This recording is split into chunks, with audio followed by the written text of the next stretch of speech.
mes įsiaiškinsim metalų reakcijas su deguonimi. Tai dabar pirmiausia, su deguonimi metalai iki magnio, kurie metalų įtampos eilėje yra iki magnio, tai reaguoja savaime. Iki magnio tai reiškia va štai šitie metalai. Tai dabar jeigu mes paimsim kalcį, kalcis yra kietas, jo oksidacijos laipsnis 0 ir plus deguonis, deguonies formulė yra O2, nes kovalentinis nepolinis ryšys ir būsena dujinė.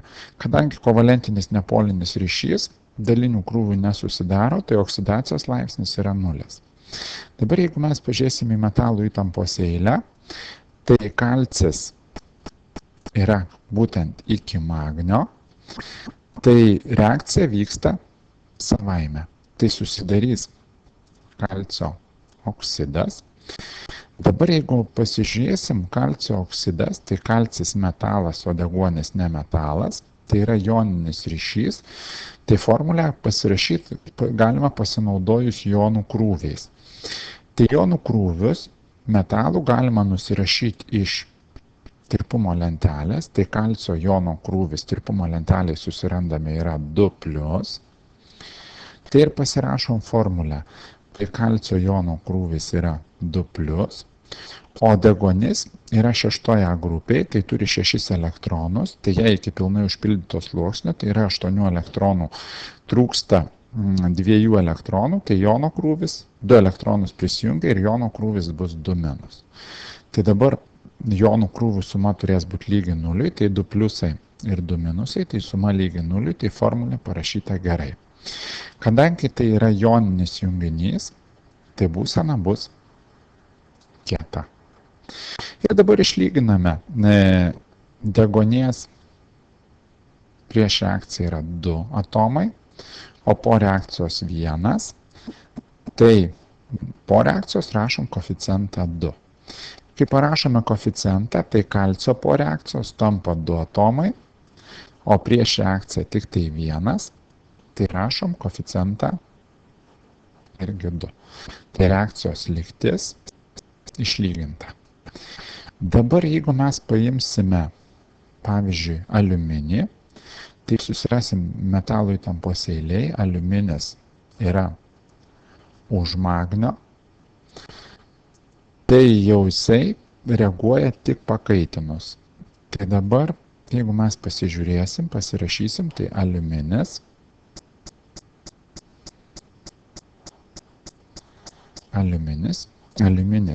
kietas, oksidacijos laipsnis 0.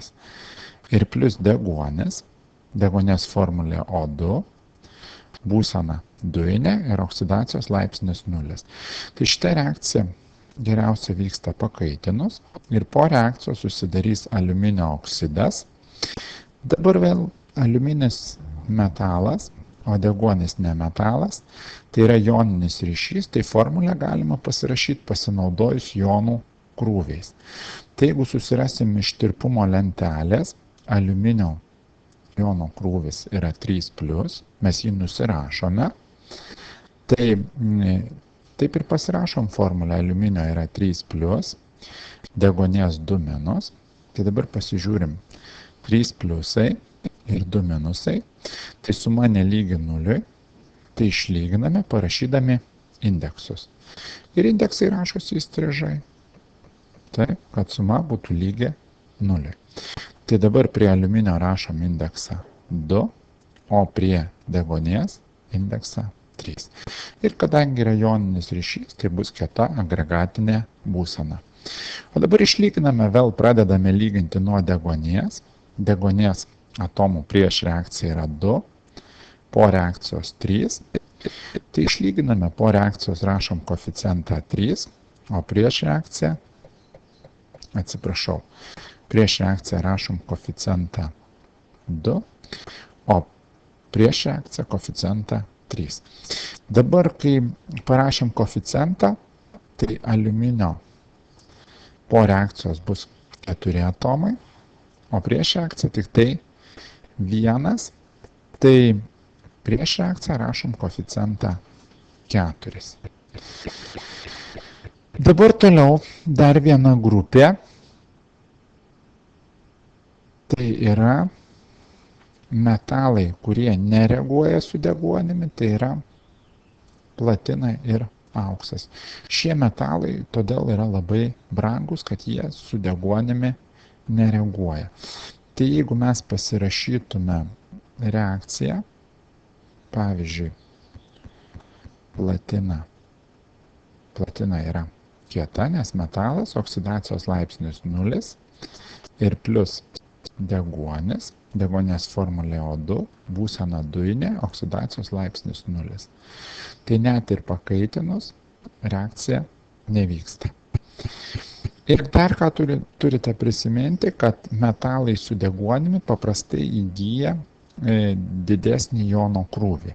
Tai jeigu mes imsime varį, varis kietas, jo oksidacijos laipsnis 0 ir plus deguonies formulė O2, būsena dujinė, oksidacijos laipsnis 0.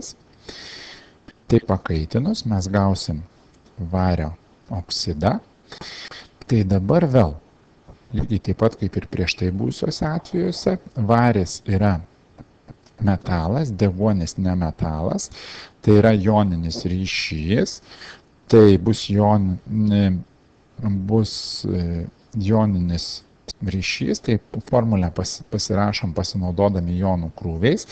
Dabar varis gali būti vienvalentis ir dvivalentis, tai būtent su deguonimi jisai įgys jono krūvį 2+, tai yra dvivalentis bus.